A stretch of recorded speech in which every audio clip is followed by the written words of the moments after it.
ថ្ងៃទី20ខែមេសាក្សត្រដ៏មានអធិបតេយ្យភាពនិងអ្នកគង្វាលដ៏សុភាពមើលព្រះអម្ចាស់យេហូវ៉ា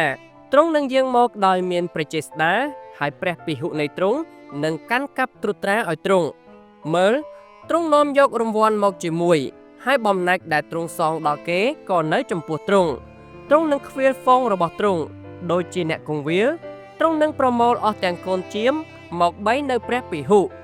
ព្រះគម្ពីរអេសាយជំពូកទី40ខទី10ដល់ខទី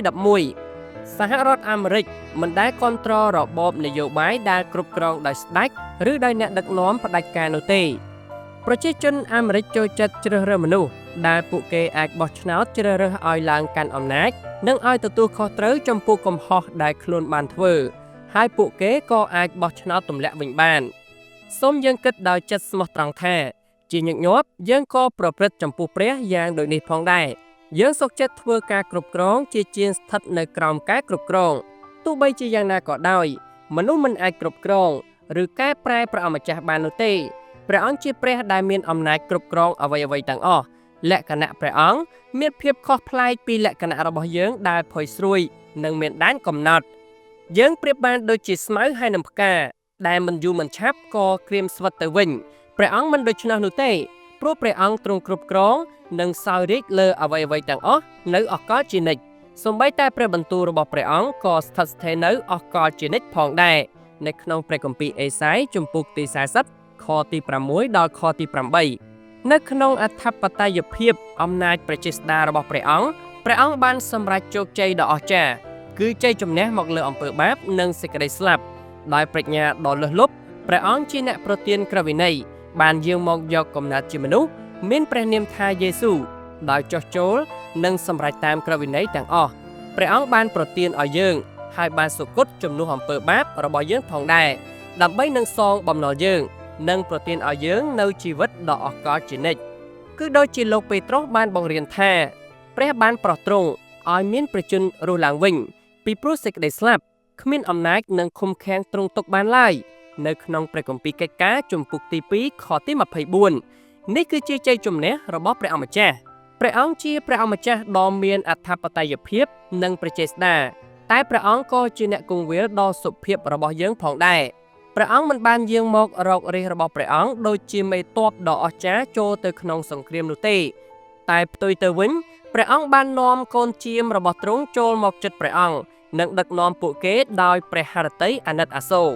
ចំពោះអ្នកដែលធ្លាប់តែសោកសៅឯកានិងមានកំហុសហើយយើងរស់នៅក្នុងភាពភ័យខ្លាចនិងសេចក្តីស្លាប់ប៉ុន្តែព្រះអង្គទ្រង់បានយាងមកដើម្បីនឹងរំដោះយើងឲ្យមានសេរីភាពព្រះអង្គបានប្រកាសអំពីជ័យជំនះថាទូលបង្គំបានរក្សាគេដោយព្រះនាមទ្រង់ដែរទូលបង្គំបានរក្សាទុកនៅអស់អ្នកដែលទ្រង់បានប្រទានមកទូលបង្គំគ្មានអ្នកណាមួយត្រូវវិនិច្ឆ័យឡើយនៅក្នុងព្រះគម្ពីរយ៉ូហានជំពូកទី17ខទី12យើងអាចអរសប្បាយនៅក្នុងអធិបតេយ្យភាពរបស់ព្រះអង្គត្បិតព្រះអង្គមានព្រះចេស្តានិងសុភាពជាអ្នកគង្វាលដែលស្វែងរកជាមដែលបាត់បង់និងសម្រេចបេសកកម្មរបស់ទ្រង់ពេលណាព្រះអង្គបានធ្វើការព្រះអង្គបានបញ្ចេញព្រះសូរសៀងដែលធ្វើឲ្យមនុស្សថ្លង់អាចស្ដាប់ឮហើយព្រះអង្គបានបញ្ចេញពន្លឺដែលធ្វើឲ្យមនុស្សខ្វាក់អាចមើលឃើញព្រះអង្គបានប្រមូលយើងឲ្យចូលមកក្បែរព្រះハរតីរបស់អ្នកគង្វាលដ៏សុភាពនេះយើងអាចរស់នៅដោយទុកចិត្តថាលោកីនេះជាកម្មសិទ្ធិរបស់ព្រះវរបិតានៃយើងដែលមានអធិបតេយ្យភាពព្រះទ្រង់ជំរុញជីវិតគ្រីស្ទបរិស័ទឲ្យមានទស្សនៈអំពីព្រះអង្គនិងធំល្មមដែលអាចយល់អំពីព្រះអង្គជាព្រះអម្ចាស់ដែលបានយាងមកដោយព្រះចេស្តាហើយយើងអាចចូលមករកព្រះអង្គដោយការស្ញែងខ្លាចនិងការស្គាល់ព្រះអង្គជាអ្នកគង្វាលដ៏សុភាពដែលថែរក្សាកូនជៀមហើយយើងក៏អាចដើរតាមព្រះអង្គដោយមិត្តភាពដ៏ជិតស្និទ្ធផងដែរព្រះអម្ចាស់ព្រះយេស៊ូវប្រៀបបានដូចជាសត្វតោនិងកូនជៀមនៅក្នុងព្រះគម្ពីរវិវរណៈជំពូកទី5ខទី5ដល់ខទី